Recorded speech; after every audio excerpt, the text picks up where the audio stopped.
আমার বন্ধু সকল এবং যুবক ছেলেরা, তাদেরকে আমি যে আমাদের ইসলামে 5 ওয়াক্ত নামাজ ফরজ করেছেন এবং 5 ওয়াক্ত নামাজ না পড়লে কি হবে, এবং 1 ওয়াক্ত নামাজ যদি আমি পড়ি তাহলে আল্লাহ রাব্বুল আলামিন আমাকে কি দিবে, এবং নামাজ না পড়লে কি হবে, নামাজ আদায় করে না এবং নামাজকে গুরুত্বপূর্ণ মনে করে না, নামাজকে ইসলামের একটা হিস্সা মনে করে না, তাদের জন্য এই বহু জরুরি ভিডিও। এবং ভিডিওটা আপনারা পুরো ভিডিও দেখবেন, আপনাদের কাছে আমার অনুরোধ।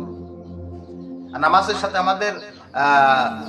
আমাদের কালেকশন নাই, নামাজের সাথে আমাদের আকর্ষণ নাই, নামাজের সাথে আমাদের মোহাব্বত নাই, না কেন নাই, তার কারণ কি?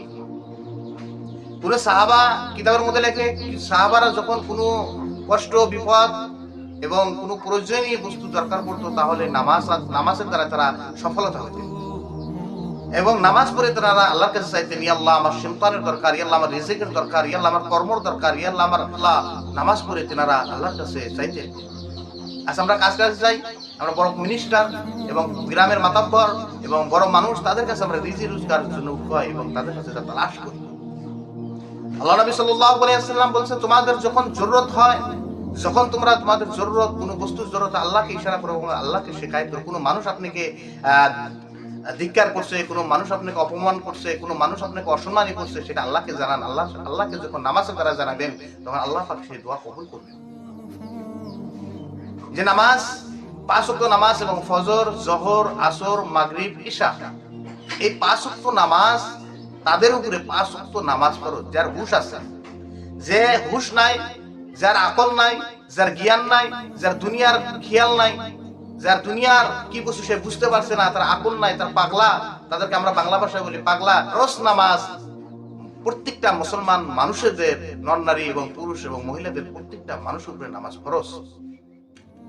ফজর নামাজ যদি আমি পড়ি, তো নিশ্চয় ফজর নামাজের নিয়াত আমার জানতে হবে, ফজর নামাজ কিভাবে পড়তে হবে এটা জানতে হবে, এবং ফজর নামাজ না পড়লে কি হবে সেটাও আমার জানতে হবে, কিরাত জানতে হবে, তাসবিহ জানতে হবে, সিজদা জানতে হবে, রুকু কিভাবে হবে সেটাও জানতে হবে। যে আমাদের এই সমাজের মধ্যে, এই গ্রামের মধ্যে বহুত মানুষ এরকম আছে যাদের বয়স 40-45 বছর, 50 বছর কাছাকাছি গেছে, তারা আজ পর্যন্ত নামাজ শিখতে পারে না ভালোভাবে। তো ফজর নামাজ যে ব্যক্তি আদায় করবে, আল্লাহ নবী সাল্লাল্লাহু আলাইহি ওয়াসাল্লাম এবং হাদিসের মধ্যে উল্লেখ আছে যে কোনো বান্দা যদি যে 350 বছর যখন কান্দাকাটি করে আল্লাহর রাস্তায়, 350 বছর যদি আল্লাহর রাস্তায় কান্দাকাটি করে চোখের পানি ফালায়া যদি আল্লাহর রাস্তায় কান্দাকাটি করলে যে সওয়াব পাওয়া যাবে, 350 বছর কাঁদলে সেই সওয়াব খান আল্লাহ রাব্বুল আলামিন যে ব্যক্তি ফজর নামাজ পড়বে তার আমলনামায় লিখে দিবে। হযরত আদম আলাইহিস সালাম আর হাওয়া আলাইহিস সালাম যখন জান্নাত থেকে বাহির হওয়ার পরে, তখন এই আদম আলাইহিস সালাম আর হাওয়া আলাইহিস সালামের সাথে যখন মোলাকাত হয়, কিছু কিতাবে লেখছে 300 বছর, কিছু কিতাবে উল্লেখ আছে 350 বছর পরে মোলাকাত করছেন। তখন ফজরের ওয়াক্ত ছিলেন, আল্লাহ রাব্বুল আলামিন তখন ফজর নামাজ তাদের দ্বারা আদায় করাইছেন। এবং সেই ফজর নামাজ যদি কোনো বান্দা যদি আল্লাহর রাস্তায় 350 বছর যদি কান্দাকাটি করে, যে সওয়াব পাওয়া যাবে ফজর নামাজ পড়লে, তখন সরকার কান্দার সওয়াব আল্লাহ তাআলা আমলনামায় লিখে দিবে। আজ ফজর নামাজ ঘুমিয়ে থাকি, শয়তানের ওয়াসওয়াসা, ফজর নামাজে ঘুম ধরে, ফজর নামাজে আমার আলসামি, ফজর নামাজে আমাদের বিরক্ত করে রাখে শয়তানের ওয়াসওয়াসা, তাছাড়া আর কিছু নয়।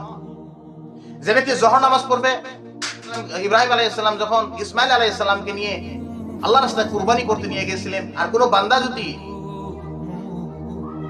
জোহর নামাজ আদায় করলো, বাড়ির থেকে 1 কদম 2 কদম পা ফালাইয়া যখন মসজিদের মধ্যে যা নামাজ আদায় করলো, আল্লাহ রাস্তায় নিজের ছেলেকে কুরবানি দিলে যে সওয়াব পাওয়া যাবে, সেই সওয়াব আল্লাহ রাব্বুল আলামিন জোহর নামাজ যে করবে তার আমলনামায় লিখে দেবে।